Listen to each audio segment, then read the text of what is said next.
Hello, everyone, and welcome to Studio de Jeffrey. Today is the first video I'm recording in quite a while, I believe. I've been going live pretty much all the time, but I have things to do later this evening, and I refuse to go live at a time when the radio station where I now work is on the air. So right this second, I hope you are listening to The Downbeat with Mike Soroy and Mike Reiner. And tomorrow morning, I hope you'll be listening to me, KT and Julie Dobbs, from 7 to 11 a.m. on 97.1 The Freak, in DFW, and on the iHeartRadio app, where you can find all the podcasts and stuff.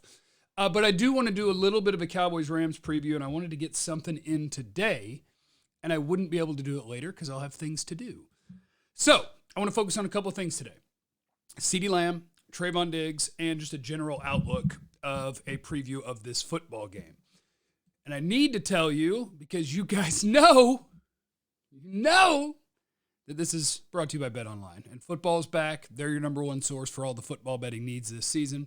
You can get the latest odds, the matchup info, player news, and game trends. I'm going to take you through some of those things.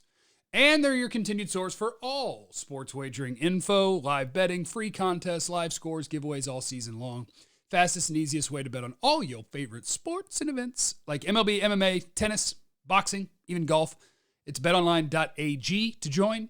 Receive your 100% welcome bonus with your first deposit. Use our promo code BELIEVE, B-L-E-A-V, to receive your rewards. BetOnline, where the game starts. So the two guys that I want to talk about, and it's not even necessarily game specific to the Rams. I just think that's a couple of things that are worth noting.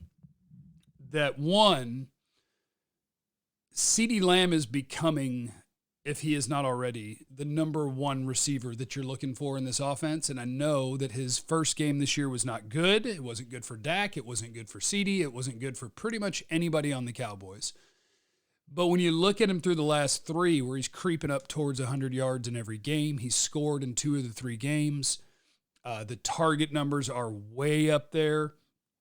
My favorite stat of this is from Michael Gelkin.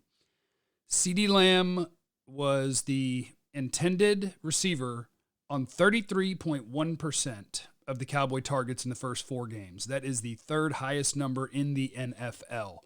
Cooper Kupp at 36%, Drake London at 34%, CeeDee Lamb at 33%. So, I mean, shoot, you might put part of this on Cooper Rush, although he was also targeted a lot in game 1, just nothing worked. But they know who the dude is, and they know who to go to. The Cowboys are doing everything they can to move him around, to find the matchups, even without the weapons around him, to make teams worry about other things. Hopefully Michael Gallup can start to help with some of that. But the Cowboys know who's going to butter the biscuit in the passing game. And right now, if you were to, even factoring in week 1, where he had, 2 catches for 29 or whatever, he's still on pace for almost 100 catches, for almost 1,300 yards, and 8 or 9 touchdowns. That's a very good pace, especially for a team that's not throwing the ball a ton. CeeDee Lamb is on the trajectory you want. Everybody just got thrown out of whack a little bit by what Justin Jefferson's done early in his career. CeeDee Lamb has not been a disappointment. He's being exactly what you drafted him to be. A dude who has over 2,000 yards in his first 2 seasons, that came into the league as a very young rookie and is on track this year to probably be a 1,300-yard receiver. CeeDee Lamb is on the way, and the Cowboys know he's the dude. The quarterbacks are treating him as the dude, and they're moving him around to try to get him the looks they want as the dude. So look for that to continue against the Rams.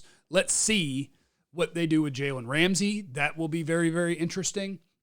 Do you believe that you can follow CeeDee around? Because CeeDee does line up a little bit of everywhere. He'll move pre-snap. Do they put Jalen Ramsey on him? And if they do, how does he respond to that? That'll be fun to watch. The other guy that we need to talk about, and let me make sure I can find, I did some stat digging on our guy Trevon Diggs. And Trevon, if he ain't the best corner in football right now, he's close. Making definitive terms 4 weeks into a season is silly, but obviously last year he had an absurd number of interceptions, and depending on where you look for how many catches or yards he allowed, there was a boom or bust component to Trevon Diggs, and this year that doesn't really exist. He's pretty much just boom where the completion percentage against Trevon Diggs this year in his entire career, it's continued to go down, down, down. I believe it's 59, 57, and now 56 this year. The yards per catch against him was 18 a year ago. It's 11 now. The QB rating when you target him was 70-something last year. It's 50-something this year. Last year he broke up 9 passes. This year he's broke up 6 through 4 games. Trevon Diggs is out there doing the damn thing. And he is now a dude that is consistently in good coverage, not guessing and just undercutting a lot of stuff, and sometimes it works and sometimes it doesn't. And I don't even mean to take away from what he did last year, because people who think that he was just getting torched last year are stupid. He was good last year, and he was great in the moments that he gave you the football 11 times back. But this year, he's way more consistently great. Terry McLaurin couldn't do much with Trevon Diggs. Whoever he matches up against, Jamar Chase couldn't do much against Trevon Diggs. Whoever he lines up against now is having problems. So that'll be another one. The Rams have one really good receiver, Cooper Kupp. I don't think it's possible to follow Cooper Kupp because I think they'll make that too hard on you in terms of emotions across the formation. And if you're playing man and the guy who's just chased him across the formation, well, guess what? Now he's got an option route in or out, and there's going to be traffic with a receiver inside him running vertical, so he can come right underneath that, and now your DB can't go with him. I think Cooper Kupp is really hard to just say this guy's going to play him. But in the chances where you get, sure would be fun to watch. And the Rams been struggling this year on offense. They've only scored over 20 points once. That was week 2 against Atlanta.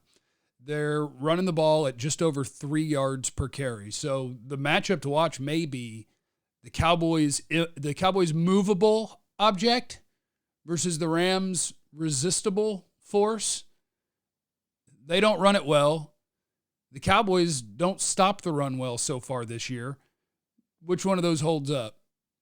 Because I believe the Cowboys lead the league in number of 10-plus yard carries against. A lot of times the Cowboys are playing the run well, but there are too many plays, as much as anybody in football, where either your defensive line is getting dislodged too much, making life hard on the linebackers, or the linebackers aren't doing a good enough job of working through trash and getting to the ball. So that'll be a matchup to watch, as the Rams' offensive line hasn't done a good job opening holes. I don't know that Darrell Henderson or Cam Akers, either one of them, is a very good NFL running back. Their running game has been struggle bus. Their passing game hasn't been very good either. It's pretty much Cooper Rush or nothing. Allen Robinson has not worked out in adding him at all. They haven't gotten anything going with that. Skoranek, you think of more as a special teamer, and they'll kind of line him up in different places. But I think Sean McVay has proven enough that we think that he's a really good offensive mind in football. That team is not good right now. Their left tackle is struggling. Their left guard is struggling. Nobody on their offensive line has been great. So to me, this is a game where you tell Micah, hey, you ready to play right defensive end?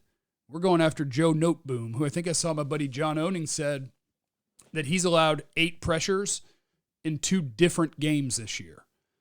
If that's the case, and you put Micah over there, Mike will get us 12 pressures. Matt Stafford will be under siege back there. If you're allowing 8 pressures to people not named Micah, you line Mike up, that's going to be a problem. And then from the Cowboys' perspective on offense, the challenge here is going to be, can you continue to win in the way you've been winning? Which is, it's tough because if you go 3-0 with a backup quarterback, your backup quarterback has done his job. That's freaking awesome. Most people are going to lose those games. But will you continue to get the same opportunities where the majority of the plays that Cooper Rush has been able to make has been when they've kind of surprised a team with play action and throwing the ball against favorable looks, man coverage. That's how they're getting their big plays, and generally that's on first down. So if teams start to honor you and play regular defense where they're not that committed to thinking, oh, he's going to hand it off, and they're actually going to play coverage, then the one thing the Cowboys have had to get chunk plays goes away.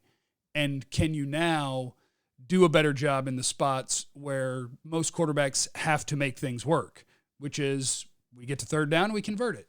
They haven't been able to do that. The Cowboys haven't been able to do that.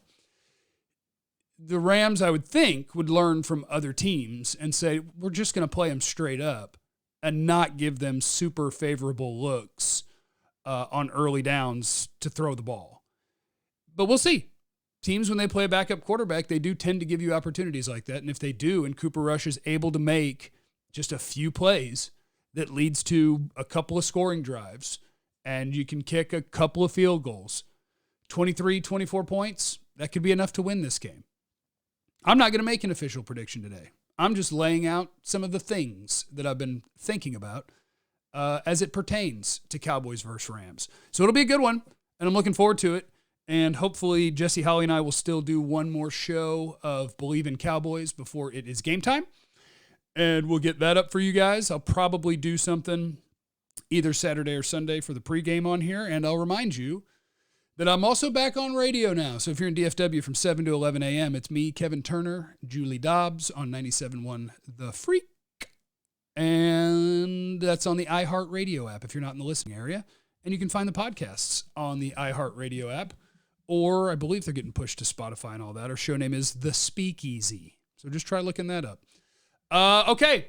Remember, you have no idea what anybody's going through. So be cool to everybody. I love you. Bye.